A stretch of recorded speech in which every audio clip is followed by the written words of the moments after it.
Hello everyone, this is Otis. Thank you for visiting my channel today. In this video, I'm going to share with you a tool that allows you to manage hundreds of Instagram accounts and simultaneously post hundreds of Instagram Reels to those hundreds of accounts. Now, let's first enter this tool.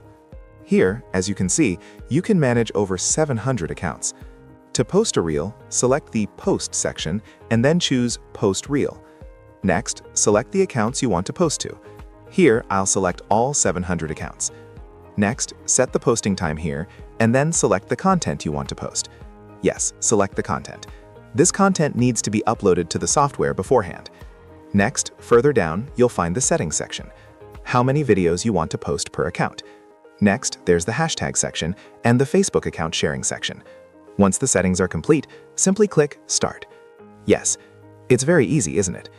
If you want to get your hands on this tool, don't forget to send me a message on Telegram or WhatsApp. Now, let's see how it gets posted. See you again.